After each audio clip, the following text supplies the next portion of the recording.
recording. Perfect.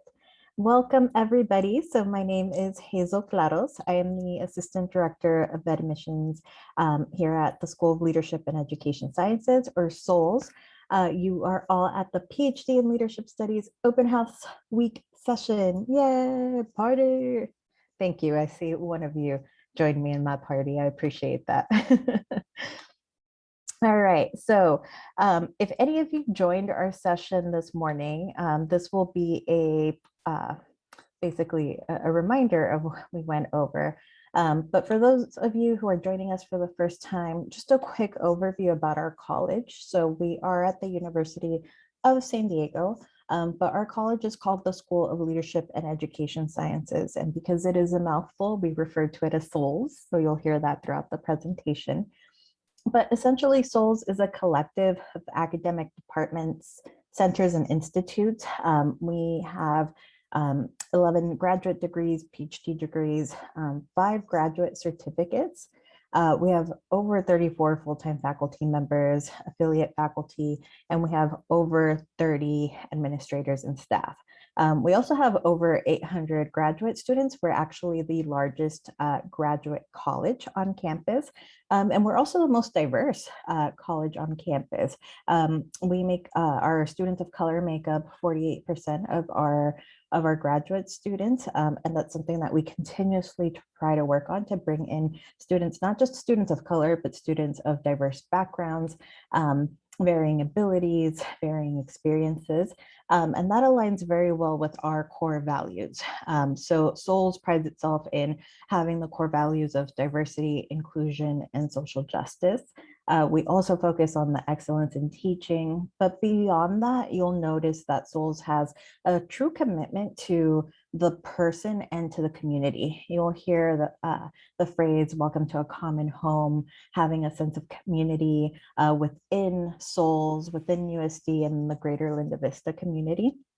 And of course, that excellence in scholarship of making sure that you're getting an education that you'll be proud to have earned with us. Now, this slide here, I won't go in too much detail about it, but this just shows you a little bit about the SOLES culture. So a few students shared what their experiences with us has been, and a lot of it has to do with that piece of being their authentic self and feeling supported throughout their time in the program. And this is true across all of our master's programs, doctoral programs, that folks leave with this feeling of being welcomed and being supported, but also being challenged and being introduced to a variety of experiences that help them grow as a person. All right, and now with that, I would like to introduce Dr. Robert Donmoyer. Bob, if you could go ahead and unmute yourself and just share a little bit about yourself and your relation to the department. Yeah, I've been here for, I guess, 20 years. And before that, I was in another university with a better known football team. It's a fairly well-known university. And I will say that nothing against that place, but I have a feeling if I was still working at that institution, I probably, like most of my friends there, would have retired a while back. But I have no desire to retire here, because this is a really kind of fun place to be. Really nice people, really smart people. And the nice thing about the Leadership Studies program is it's a diverse group of people, not just diverse in terms of ethnicity. We try really hard for that, but also diverse in terms of disciplinary background, career goals, career accomplishments up to this point in time. One of the best things about the program is the diversity of students in it. You're going to learn from each other at least as much as you learn from my faculty colleagues and me. So I think this is a really, really nice place to be. And I want to try to talk you into coming here. And I can talk about some of the things that you might be interested in, but I'll wait till your questions. You might be interested in specializations. I'd say don't worry too much about specializations at this point, but I can at least fill you in on what our views of specializations are. Can talk about the kind of research dissertation topics that people choose if you're interested in that. I'll stop and let you ask questions later on, but feel free to ask whatever questions you have. Be happy to try to answer them. Thanks, Bob. And Bob here is being modest. Did mention he's a professor, but he's also our interim department chair. So, definitely doing a fantastic job while our chair is on sabbatical. And so again, very great representation of what you can find in the program. All right, let's jump into the details. So just a little bit about the program itself. This is something that is focused on leadership as a theory, but also leadership as a practice. So throughout it, you'll learn how to analyze and critique those theories, and really apply that leadership both in your personal and your professional life. Bob, could you share a little bit more about the program in general? Well, I think I was just looking at the list of things that was here, and in front of you, the gain methodological skills necessary to design and conduct research using both qualitative and quantitative methods. That's the last bullet point. But I was just thinking of Derek Taylor, who's at dissertation stage right now. He's actually getting close to finishing his dissertation. And he was telling me he just got a grant. He works over at Point Loma, works in a program for Point Loma ministers, I think. And he just got a six-figure, I forget how high six figures, but it was fairly high, a grant from the Lilly Foundation, which he said he would have never been able to even know how to write the proposal for that grant had he not gone through the methods courses that we have in the program. The other thing that I think you'll find in the program is the interdisciplinary nature of the program. Somebody I do a lot of work with. I occasionally, if we can, co-teach together, and we also have had funded projects together, and we sometimes write together, is a Harvard-trained economist, and he's a quantitative researcher. I tend to do more qualitative work, and I was educated on this coast. I was educated at Stanford. That's where I got my doctorate, as well as a master's in poli-sci. But you'll find people with a whole range of perspectives who work in this program. And you'll also find amazing students. I mean, one of my current students already has an MFA, which is the terminal degree in filmmaking in the arts, and his degree is in film from USC. And he's doing some interesting things. I think he's going to do his dissertation as a film.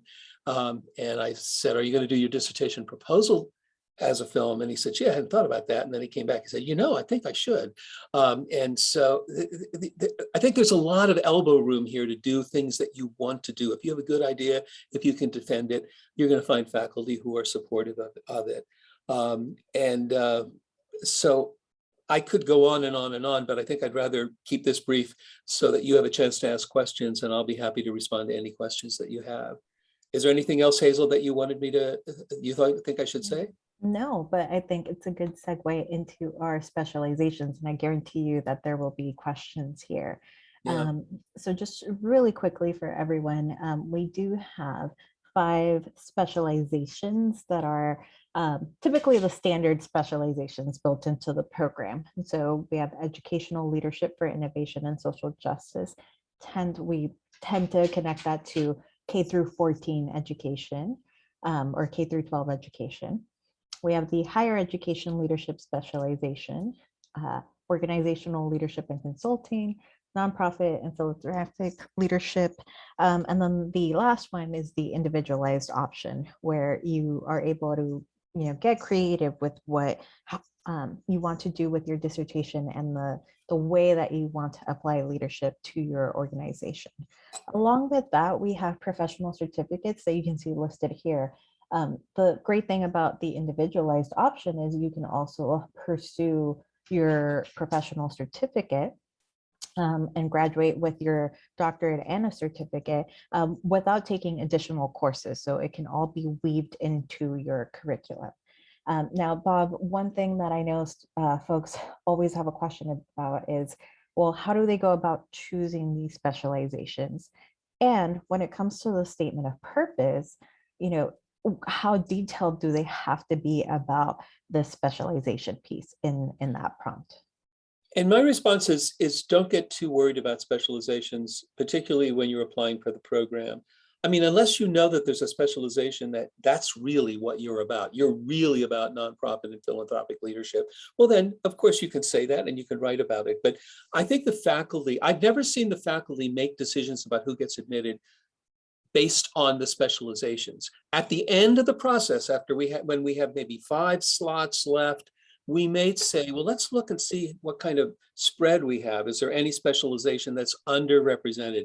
At that point, maybe we'll take it into consideration, but it would only be taken into consideration. It wouldn't determine who gets in and who gets out, who gets left out. So I think most of the faculty, I think it's fair to say, we tend to see the specializations largely as a marketing tool.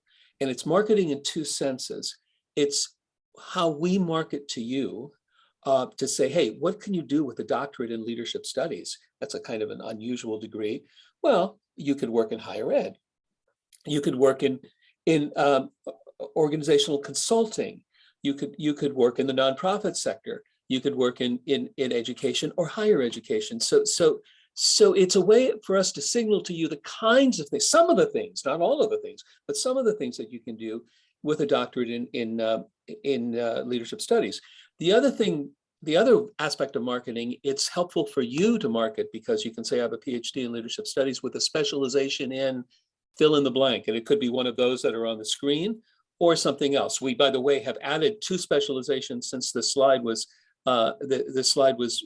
generated. We have a new specialization in restorative justice, and we have a new specialization in research and evaluation methods. But again, none of this is in most cases, there isn't a rigid program that you have to adhere to if you want to be part of an established specialization. And in many cases, and in fact, in all cases, you can mix and match. I mean, many people do 2 specializations. There's one of my former students was a higher ed librarian. So she came in saying, I'm a higher ed person, but then she was taking some of the nonprofit courses that I was teaching because she was a member and an officer, in fact, in 2 university librarian professional associations, which were nonprofit associations. So she wanted a background in nonprofit as well as in higher ed. And so we have a lot of people who do that kind of mixing and matching in addition to the individualized option. But usually there aren't many required courses in the specialization. So certainly anybody usually can do at least 2 specializations if they want to, if that's helpful for marketing yourself when you get in the market. So I'd say at this point, don't worry too much about it. Tell us what you're interested in doing. If you think it aligns with one of the specializations, you could mention that in your essay, but we don't select people on the basis of what specializations they want to be a part of. Great, thank you for that, Bob. And another piece to this as well, and then we've had a few folks take advantage of it, is you can also take elective courses and add into your specialization from our other colleges. So there's a course from the School of Business that you're highly interested in taking, you can incorporate that into this, as long as you've got an approval from your faculty advisor. And we actually have a lot of students who pull from those other colleges. A course here from our Kroc School of Peace and Justice, one from School of Business. And so it allows you to really specialize in the areas that you're interested in. I'm sorry, you're moving on, but I was just saying, I have a friend who, a former, I think associate dean, I guess he was, at George Mason University in Virginia. And he always said, there's an inverse relationship between the amount of prescription in a doctoral program and the amount of freedom people have to choose. That the best programs, including the kinds of programs that a lot of your faculty went through, there was very little prescriptive, but very little in the way of required courses. We kind of built a program that made sense to us, both within the school that we were a part of, and then also within the larger university. I mean, I ended up taking a lot of courses over in political science, so that I said, well, I might as well just pick up a master's degree. I had to apply to the program, but I got admitted. And so we probably have a little more prescription than some programs because of the smallness. We just don't have as many offerings to choose from because we're not, the university isn't that large. But there's still a lot of openness, a lot of electives that you can choose from in addition to taking the required courses and the required research courses. Even in the research courses, there's 2 required courses. You have to do a total of 4 methods courses, but the 2 other methods courses, there's a whole range of things that you can choose from advanced qual, advanced quant, mixed methods, and I'll stop. So and so we get through this. Sorry, Yeah. sorry, No, AJ. you're fine, Bob. I actually switched slides because you're jumping into what we're going into next. So, which is that component of what is our structure of the program. And here, whoops, let's go back one. So one question that students always have is, can I do this while I'm working full time? And the answer is yes, you can. The program is a total of 57 units. You can do that full-time or part-time, but the courses are generally offered in the evening. They typically start 5:30 p.m. and on. And there are occasional weekend courses, but those are built into the curriculum ahead of time. So you'll know in advance that, hey, this semester you'll have to come in on a Saturday twice throughout that semester. And so you can plan for that ahead. Our class sizes are typically very small. They're 8 to 15 students. And students are able to take courses in the spring and fall traditionally, but you also have a few options during the intersession and the summer. Now, in terms of that structure, this is the portion that Bob was referencing. So there's 33 units that are considered your core pieces, and then 24 that are considered your specialization or your electives. Now, Bob, could you go into a little bit more detail about the core courses? Sure. Competing conceptions of knowledge and research is kind of an overview of the philosophy of research. It basically, the fundamental question that's addressed in that class is, why the heck do researchers, evidently really smart, well-educated people, why do they think about knowledge and why do they do research in fundamentally different ways?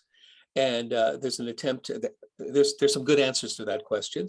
They're not, they're not crazy. There's a whole, they come from very different traditions that are trying to do very different things, and that do make some different assumptions about the nature of knowing and the nature of reality. And so that course is part philosophy, a little bit of research methods, but more philosophy of research than methods themselves. Leadership Theories, Past, Present, and Future is an overview of the core topic for this, this doctorate, which is views of leadership, conceptions of leadership. I think most people find it a really exciting course. The instructor the guy who you see on this page is Antonio Jimenez Luque. He's from Barcelona, has 3 master's degrees from Barcelona in international relations and cross-cultural work, and I forget the third area, and then also has a doctorate in leadership from Gonzaga University, one of the other programs that offer doctorates in leadership in this country.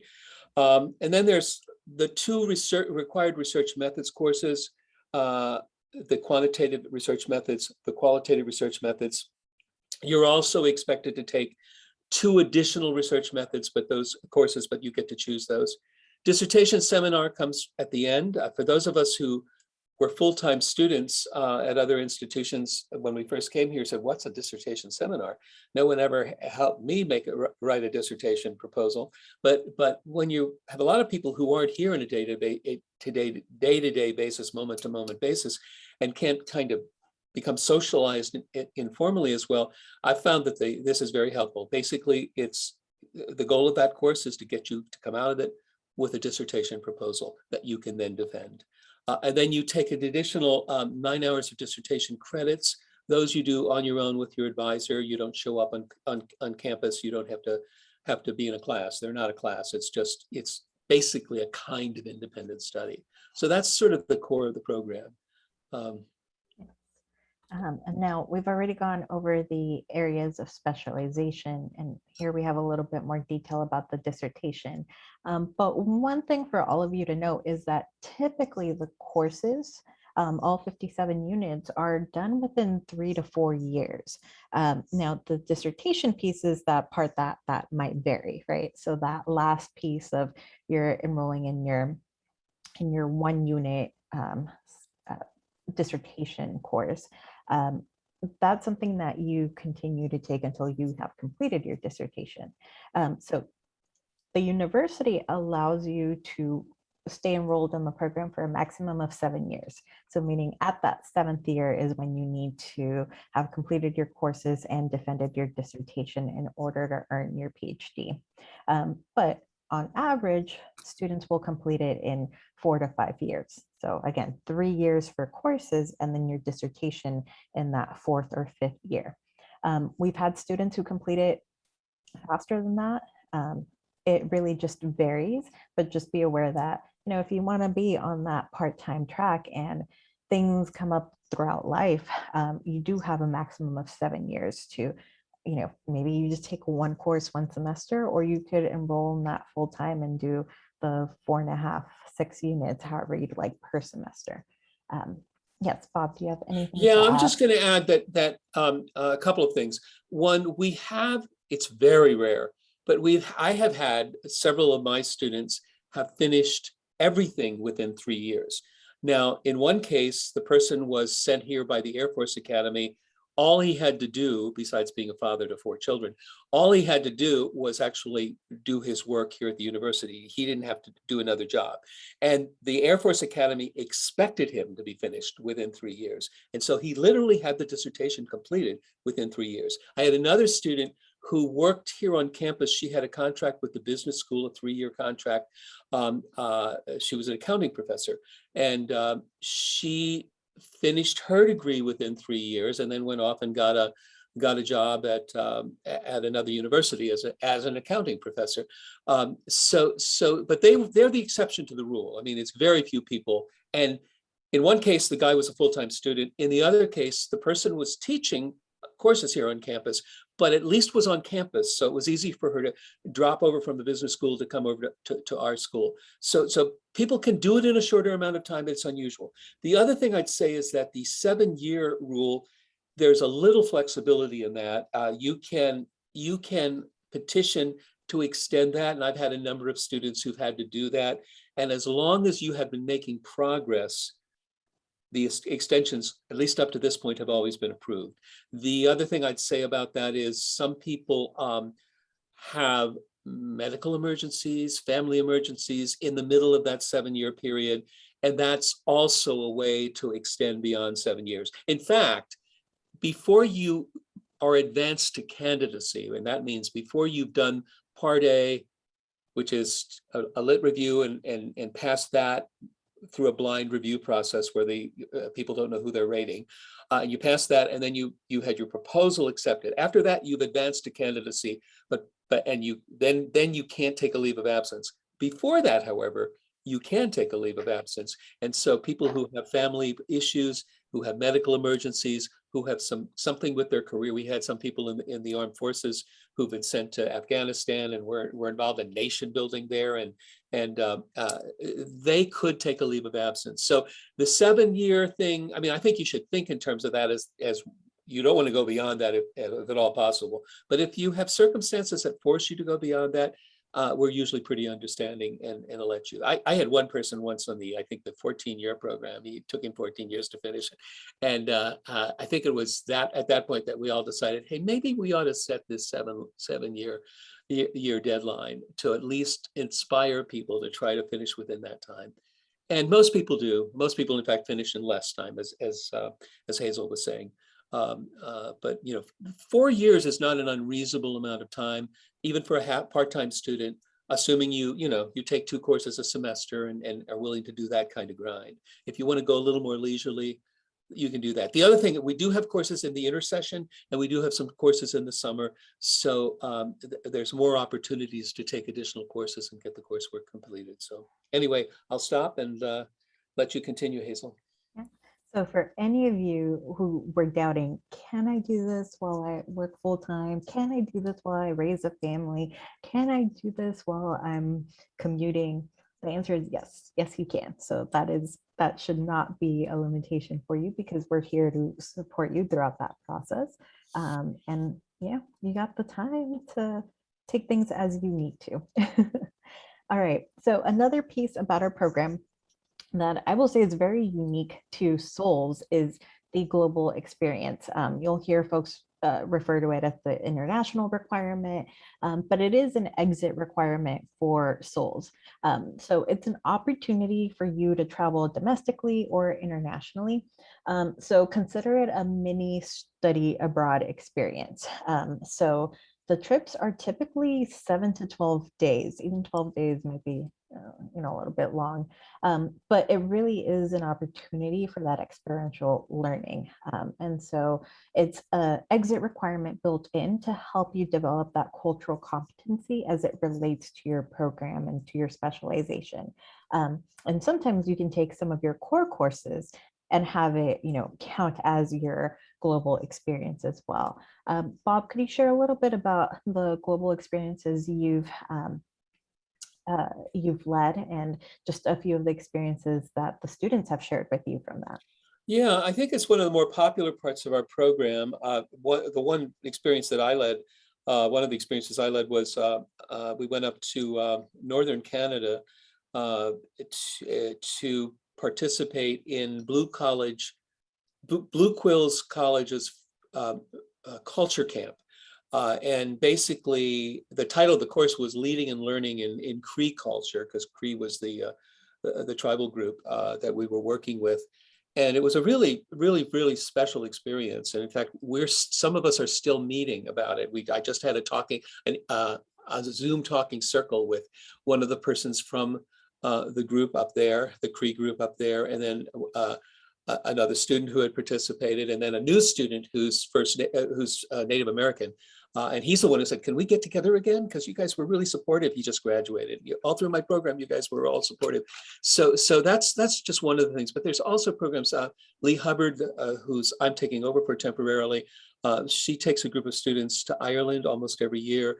There's a trip that normally goes yearly to Mondragon, which is in the Basque region of Spain, where there's a strong emphasis on democratic decision making in business, in education. It's a very unique kind of place, and we've done that trip for well over 20 years, and it continues to be exceedingly popular because it suggests a very different way of organizing society.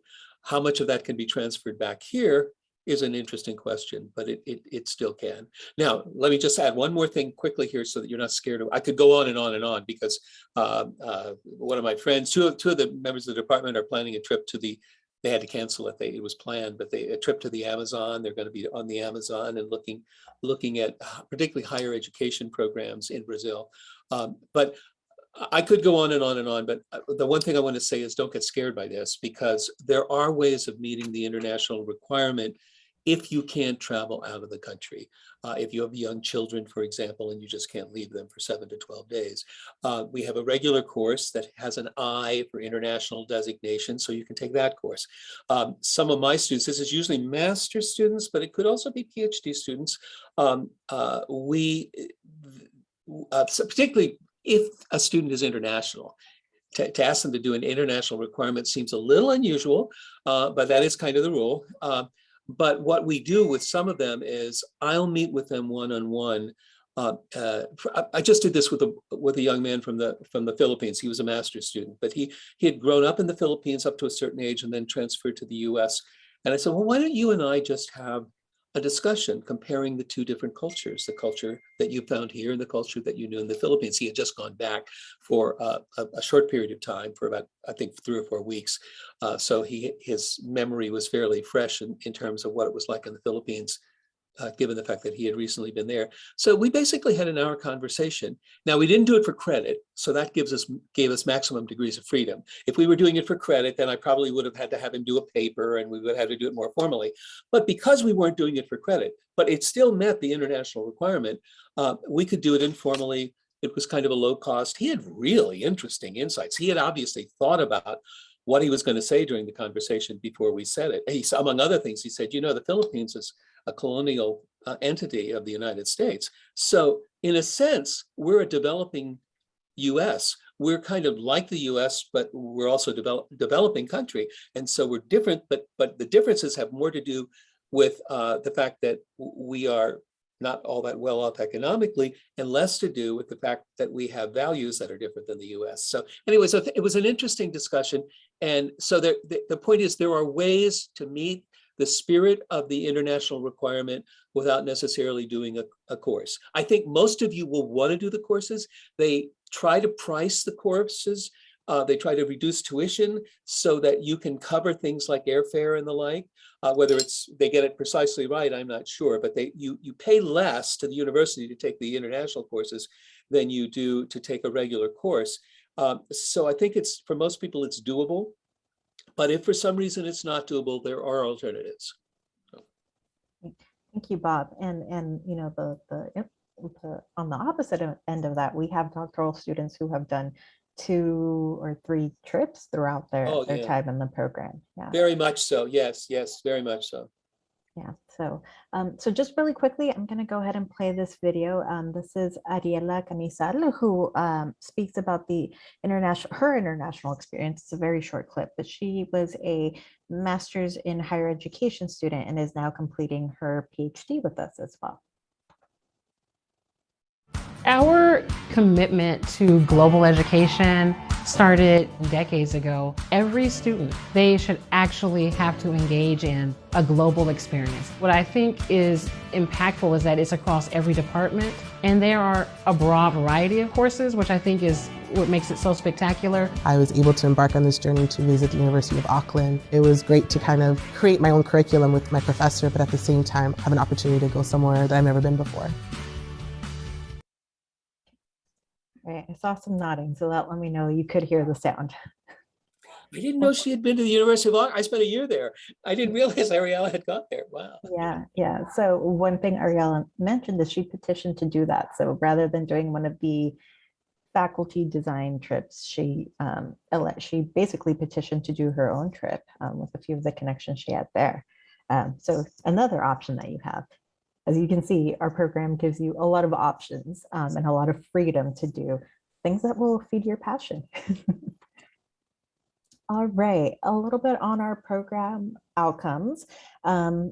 At this point, we've had over 300 alumni who have completed the PhD program, and they take to 10 positions in a variety of areas. Typically folks think, oh, I'm getting a PhD to be a researcher or to be a professor, and absolutely, those are things you can do with this degree. But beyond that, they also pursue positions as policymakers, as leaders in K through 12 districts, university administrators. Several of them continue to be consultants at the corporate level in various organizations within the nonprofit sector. So there's a lot of flexibility there. Now, Bob, I know you've shared a little bit about the outcomes of some of your students, but is there anyone who comes to mind that has done something really unique with the program itself? Oh, yeah, I'm trying to think of, well, we have a Nobel Prize nominee, a Nobel Peace Prize nominee. She happens to be from Pakistan, and now she's working she came to us because her life was in danger because the Taliban had kind of marked her for death. And now she's working for the government in Pakistan, and so I think she's sort of safe, but she's done sort of major things. I mean, the kinds of things that get you nominated for a Nobel Peace Prize. So her name's Rubina Bhate, and she graduated probably 4 or 5 years ago. So I'm trying to think of a lot of other people. One of our students just was promoted and tenured at Rutgers University. So we have a lot of people in higher ed. That's kind of a standard route for PhDs to go. But we have other people who've done major kind of innovations in business, and we have some people who've been entrepreneurial. So there's a whole wide range of things that our people have done. So. Great. So I'm just going to move through these sections a little bit quickly so that we can have an opportunity to just answer any questions. All right. So in terms of applying to the program, the main thing that you all need to do is one will make sure to apply by the deadline, January 3rd. But remember to choose your recommenders carefully. Within the online application, you'll be able to upload your resume, your statement of purpose, and you'll be able to list your recommenders. So if by January 3rd, your recommenders have not submitted their letters, but you have uploaded their information to the online application, go ahead and submit your application. The application doesn't, you don't have to wait until the letters have been submitted in order for you to submit your application, okay? Throughout your essay, make sure to, one, answer the questions. There's 3 questions there, so make sure that you answer those throughout your 4 pages.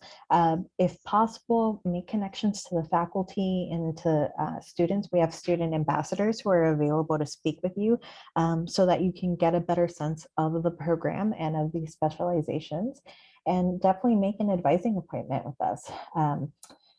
Right now, we're not taking students to sit in on a class, but if other universities are doing that, if you're looking at other universities, I definitely recommend you do that as well. We can always try to do a virtual class with us. And like I mentioned, make sure to reach out to an ambassador. And I highly recommend you all join Friday's session to go over in more detail about writing a strong response for the doctoral program. We'll actually have samples of folks who have been admitted to the program, just so that you can get a better sense of how they responded to the question. And by no means are they a perfect model, but it gives you a better understanding of the different ways that you can answer the prompt questions. Now, a question that folks always have is regarding the recommenders. Does it matter if all 3 letters come from professors, if all 3 come from professional recommendations from mentors? What essentially leads to a strong letter of recommendation? So Bob, could you share a little bit about that? Yeah, I think a strong recommendation, first of all, it has to be someone who knows you really well and who has anecdotal information they can share in a letter. They can give us a picture of who you are and what you do. I've occasionally had people ask me to write reference letters, I guess because of title or something, and I don't know them very well. And I hate to say no, but I'm saying I don't think I do you justice, because I don't think I have enough information. Because normally when I write a reference letter, by the time you finish the reference letter, you have a pretty good picture of what that person was like, at least when they were around me. So choose someone who knows you well. Secondly, I think choose at least one professor if possible. Now, some of you may have been out of school for a long time and you may have lost touch with all professors. So it's not the absolute end of the world if you don't have a professor. There's one faculty member who always says, well, there's no professor, a letter from a professor. But you can understand why professor might be important, because what we're asking is, one of the things we want to know is how well you're going to do in school. And the people who would be able to answer that question are people who work with you in a school context. It's not going to totally kill you if you don't have a letter from a professor, but at least I would say try to get at least one, if at all possible, assuming that somebody will remember you reasonably well. So I think that would be my advice. If you can get 2, that would be fine. They don't all 3 have to be professors.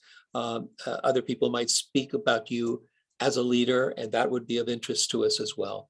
But we certainly want to know how you perform in school. And so having at least one professor as one of your recommenders would probably be a reasonably good idea.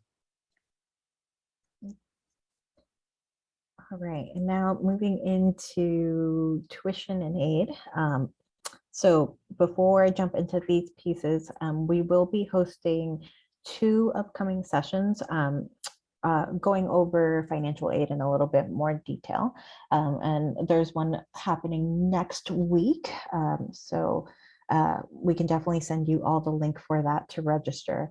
But just to give you all a quick overview, the rate of tuition as of this academic year, for this 2022-2023 academic year, is $1,555 per unit.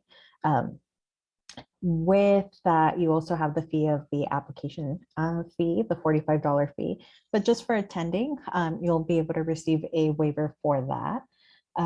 just for attending the session. There is a $500 enrollment deposit. So if you're admitted to the program, there's $500 that you will need to deposit in order to accept your offer of admission.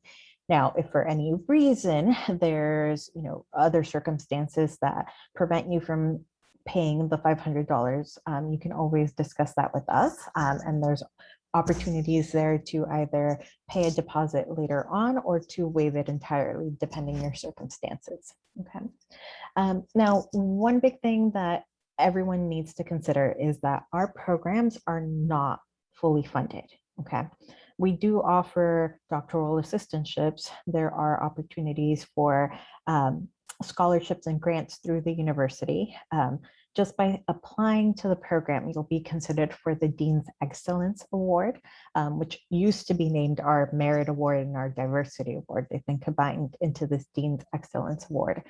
So you're automatically going to be reviewed for your eligibility for that. Now, the amount of that will vary. It could be anywhere from $2,000 to 10 grand for the year. And every year you'll be considered for that. And that's just done through our dean's office. Okay. Beyond that, there's additional scholarships, and you can see the links here to our page. So there's scholarships that you can apply for. Now, I always recommend that you submit a FAFSA.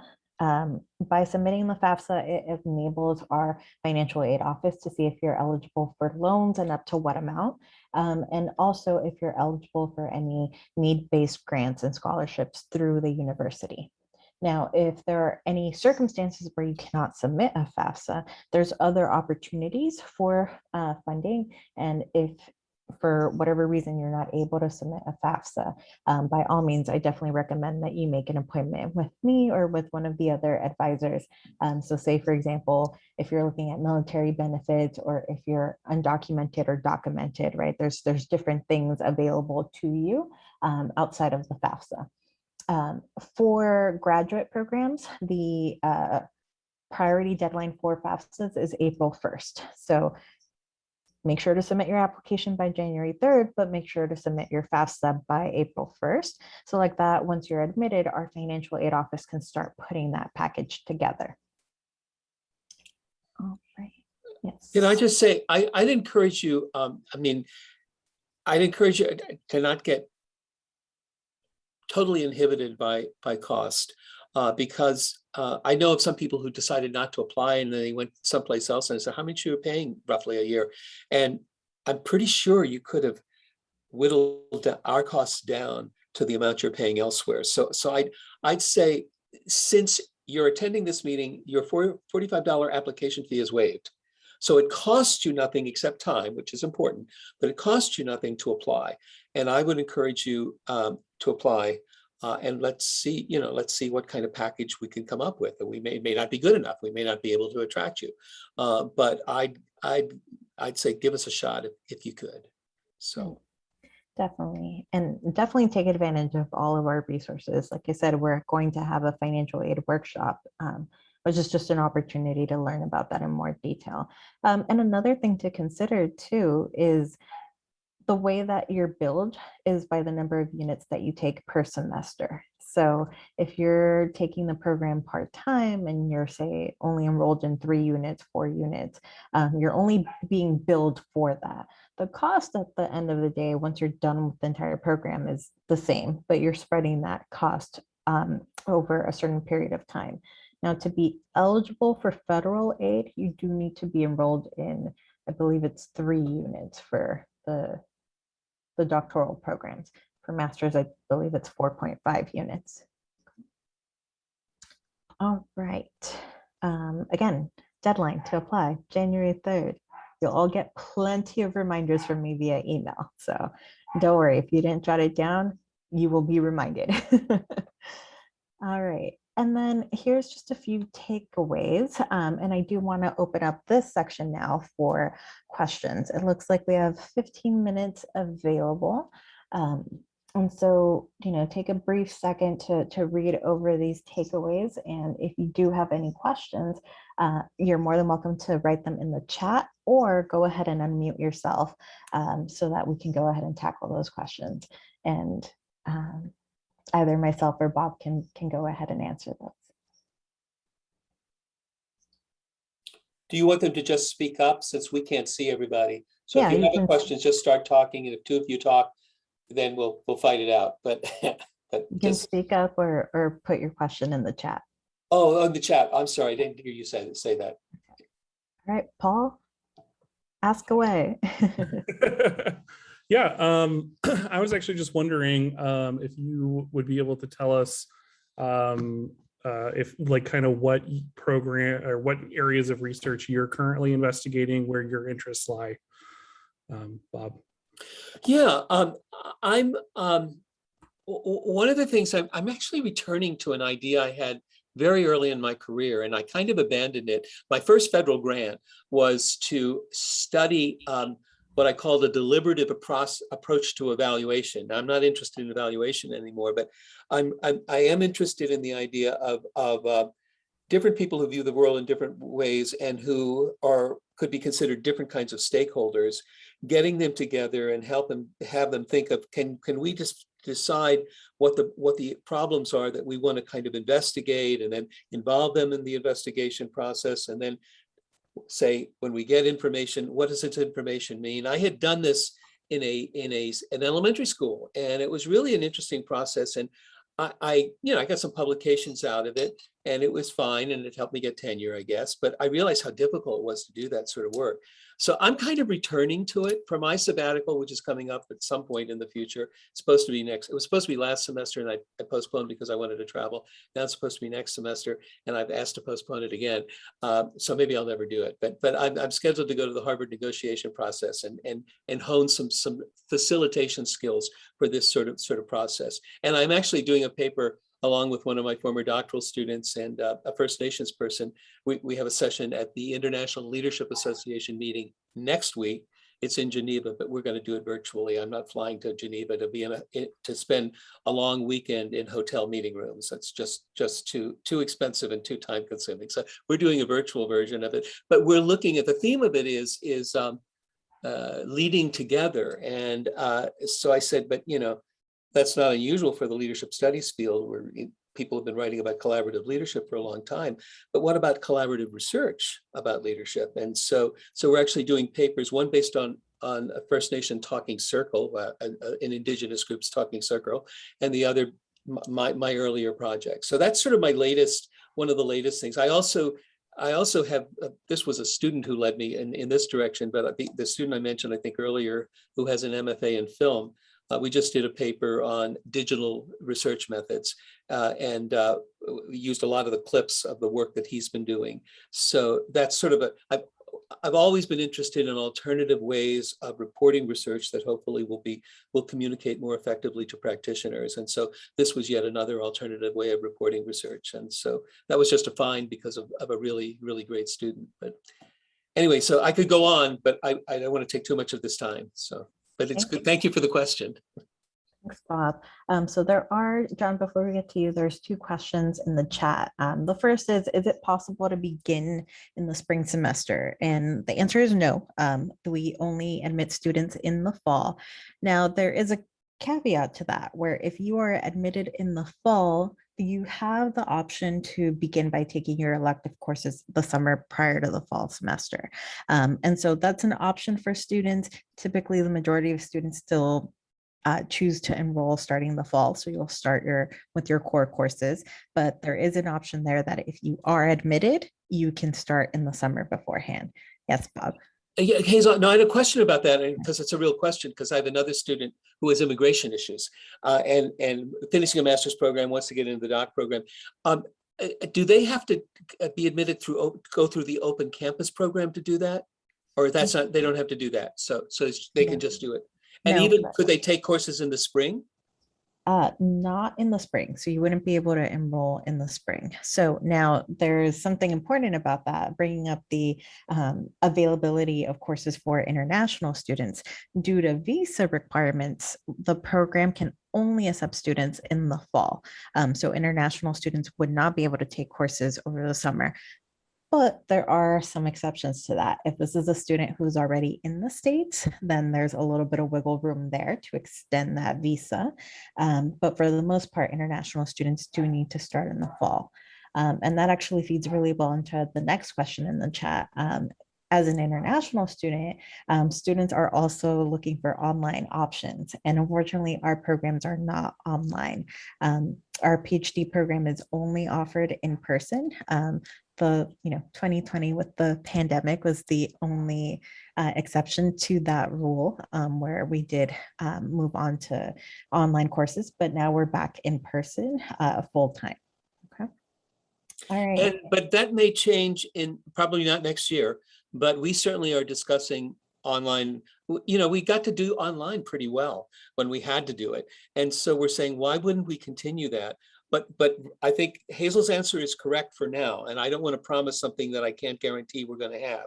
But if you decide to delay a year, look back, because we may suddenly have online options. We actually, at the moment, have one online program, but it's designed for a specialized international audience. And occasionally some of our other students are permitted to take courses in that program. But that program actually has been discontinued, but we're talking about refurbishing that possibly as a general leadership studies program that would be broader in its appeal. But Hazel's answer is correct for now. Just if you are looking at us in a year from now, ask that question again. It may be different. The answer may be different. I can't guarantee it, but it might. All right, John, take it away. Well, thank you first, Hazel and Bob, for that really great presentation. It's very informative and helpful. And I'm now realizing I should have changed my background. I hope that you don't hold that against me when I put in my application. I apologize. I work at UC San Diego. I wanted to ask a question. You mentioned previously that some students had done dual concentrations or areas of emphasis in the program. Would that extend the 24 credits that are required for an individual? So you would take 48 credits if you were to do a dual, or is there a different breakdown of that?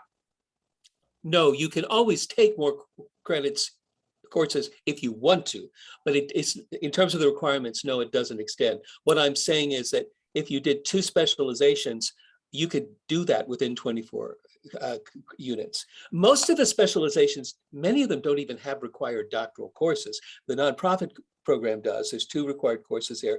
And then if you don't have a background in academic nonprofit kinds of things, they ask you to take a third course, which is the beginning part of the master's program.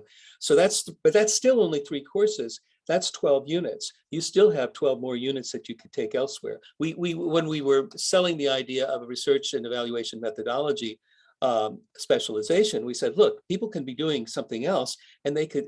All we're asking for is, in addition to the 4 research methods courses you take as part of the regular program, you take 3 additional research methods courses. That's still going to be a specialization with 12 units. You can combine that with another 12-unit specialization. So you're not going to have to pay for extra credit or spend more time if you do the dual specialization. Excellent. Thank you both so much. And Good John, question. and John, I will tell you, not offended. I did my undergrad at UCSD, so. Okay, good. Fine.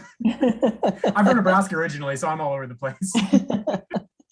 All right, and then there's one more question in the chat. If there's any pathway for students to acquire the administrative services credential to become a principal in California. That's a really good question. Unfortunately, we don't offer that at the moment. We used to years ago, but it's no longer offered.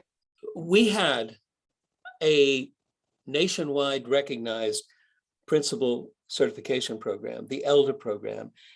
It was funded initially by the Broad Foundation. It's a classic example of maybe why you don't want to do an educational innovation with foundation fund or with any kind of external funding, because when the funding goes away, you've created this whole structure that has to be supported. And but we really wanted to go back to that. We talked about it, and our conclusion was, unfortunately, the county office does a pretty good job of doing certification licensing programs, and they do it very inexpensively. And we're just not in a position to compete. We just couldn't get a critical mass of people. So the ELDA program, we continued for a while after funding was over, but it was losing money every year. We just couldn't attract the number of students because they were less expensive and reasonably good options. From everything we know about the county office program, it's a pretty good program. One of our doctoral students is heavily involved in running it, and she's spectacular. I think you could certainly do work at the county office and possibly have it count towards your degree. You're allowed to transfer at the moment. You're allowed, I think we may change this because I think it's maybe a little too liberal, but we have a 12-unit transfer policy that if you have courses that are recent, rigorous, that means they're graduate level, and relevant to your program, you can transfer in 12 units from another institution that you've taken in fairly recently in the past, but didn't count toward a degree, or you want to take them now. And then what you have to do is, I think Hazel was mentioning this earlier, there's a form to get a prior approval so that after you take the course, somebody doesn't say, oh no, you can't count that. It won't. So you get prior approval so you know you can count it. And then after you take the course, you submit the transcript and you can count that course. So I think there's ways of working the certification option into this. Believe me, we have tried to do that, but it's just the competition's too great. Thanks, Bob. Danielle? Hi, I have a question. So I have been out of school for such a long time. My biggest concern at this point is the impact statement and just writing it. I know there's the next meeting, Friday, but is there a way, you talked about the ambassadors, is there a way to get feedback prior to the due date of the application? Do you know a faculty member in the program? I do not. Well, you now do. You know me. So I frequently give people feedback on their essays ahead of time. I don't write them for them, but I can say, gee, you really ought to beef up this part, or gee, there's a lot of technical errors here, and I'll take you through a couple of pages of them and I'll line edit, but then maybe you get somebody else to help line it, whatever the issue is. So just be in touch with me, and I'll put my, well, actually, my email address is pretty simple. It's my last name, and that's on the screen, at sandiego.edu. So just email me, and I'd be happy to. Now, if you all ask me, I might not be able to do it, but I'm actually helping one other person at the moment who I don't believe is here today. But yeah. Yeah, it's a very generous offer, Bob. Thank you. Please, not everybody take me up. If some of you know 24 people. Ask them. Yeah. Look, I love to do that. I mean, I'm a compulsive editor. I even stuff I published 10 years ago, if I pick it up, I'll start editing it. So it's sort of what I do for fun. People get kicks out of strange things. So does that help, Daniel?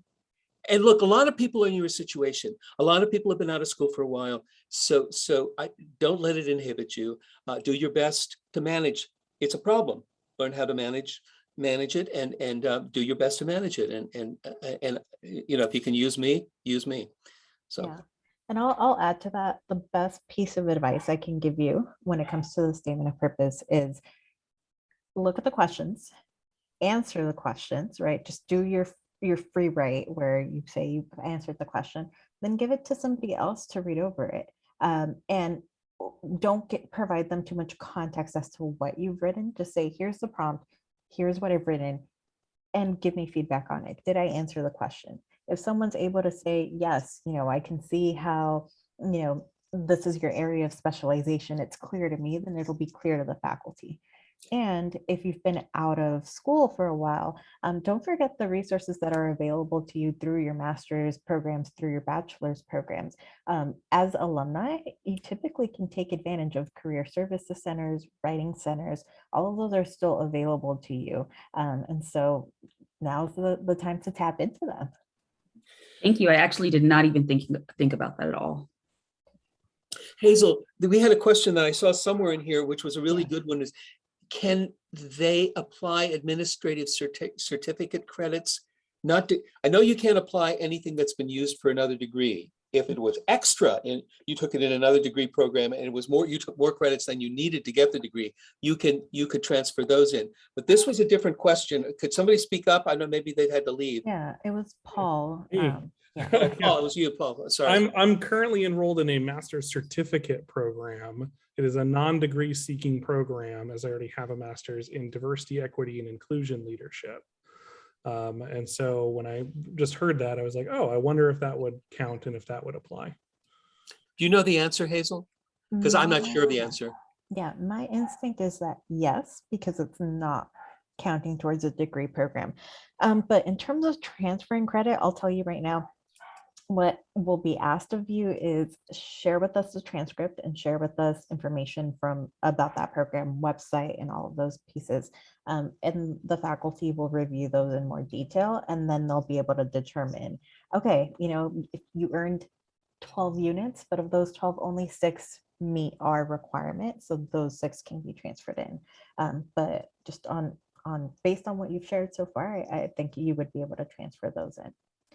I would suspect that's the case also. And if you have the syllabi from the courses, that would be helpful. We just had to approve somebody who her stuff wasn't recent, but I made the argument that things hadn't changed that much in the fields that she took the courses in. So, but she didn't have any of the syllabi and she couldn't get them because it was too long ago.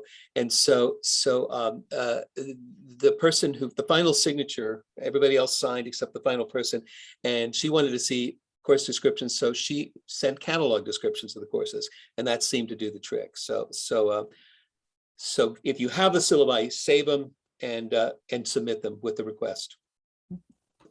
Great. Now, Awesome, thank you. Yeah, thank you. All right, so it is 5 o'clock, well 5:02, so I want to be mindful of time. We'll go ahead and take this last question. Now, Bob, can you share what your expectations are of students to be accepted? And the final question here from Abdulazi, I'll go ahead and chat you individually because it's a very specific question. I do have some more insight for you. But yes, Bob, could you share what are expectations of students once they've been accepted? Yeah, first of all, if you don't get accepted, it doesn't necessarily mean you wrote a bad application, because we usually we can't accept, we seldom accept more than 50%, and sometimes the numbers are so high that we accept less. So that's the one thing to know. In terms of what sets you apart, good essays can set you apart. You know, like it or not, a doctoral program is heavily dependent on the ability to write. So demonstrating in your essays that you have the ability to write is a really good thing. Now, did somebody else draft them? We can't tell for sure, but normally we get a pretty good sense from what's there.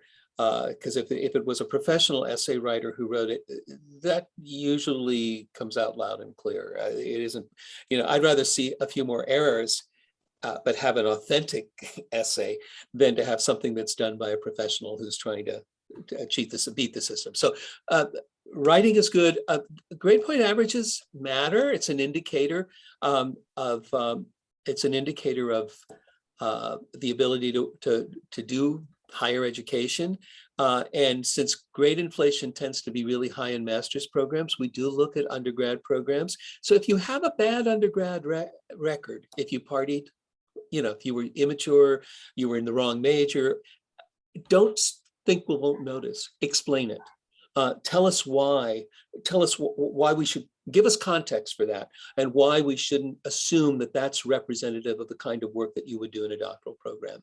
If you then came back really strong in the master's, I mean, in your master's program, that certainly will help. The problem is with grade inflation being what it is in graduate programs, we can't automatically assume that a 3.8 average in a master's program necessarily means somebody's a good student if they had 2.1 a grade point average graduating from undergraduate school. So if there's a story that explains, you know, I had a student, this was at Ohio State, that was my other institution. I wasn't going to name it, but I just did.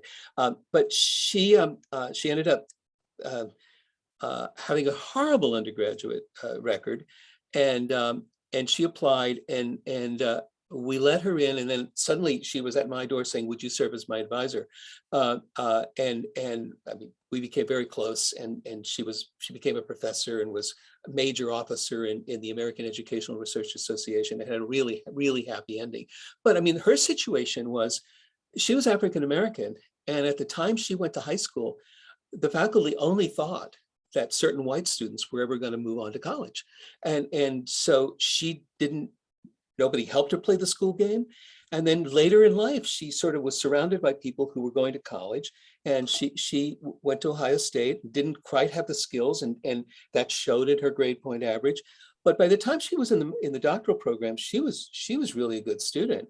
And the thing, one of the things that made her a good student was she never, if I critique her writing, if I do turn back a paper and it'd be all red with all the line edits, she'd learn from it. She didn't get defensive. She said, "Oh, okay, let me figure what's going on." So if there were, if you have a story like she could have told, which she didn't tell, we let her in anyway, and I'm not quite sure how she got in. I'm glad she did, but if you have a story, she could have told a story that would explain it. She later told the story to me. She said, "I went back to my high school reunion and I had a PhD, and the teachers were like flabbergasted. They never thought any of us would make it." So tell that story up front if there's an explanation for why you might not have a good grade point average. So those are the things we tend to look for. And we're looking for interesting people, interesting mix of people. And we certainly want diverse people, both ethnically diverse, and we've taken chances on people who have had. We had a homeless kid. He had been homeless, but he had great references from his undergraduate professors, and saying that this is somebody who really can make it. So those are the sorts of things we're looking for. Yeah. Thank you for that, Bob. That's as somebody who has seen it in SOLES, also being an alumna of a master's program, it's very rare to find a space that is so supportive. And it's very rare to have a group of faculty where you can walk into their office and share the craziness that is life, because life is unpredictable, and find genuine support there. And so with that, we highly encourage you to apply to the program, and don't get discouraged. Like Bob shared earlier, you have nothing to lose by applying to the program. We're waiving your $45 for joining us. And so take that risk. If you're admitted to the program, there's going to be a visit day where you can come and meet the faculty and get familiar with the campus, right? If you're not admitted, if you're waitlisted, be patient, because folks come off of the waitlist throughout the spring and the summer.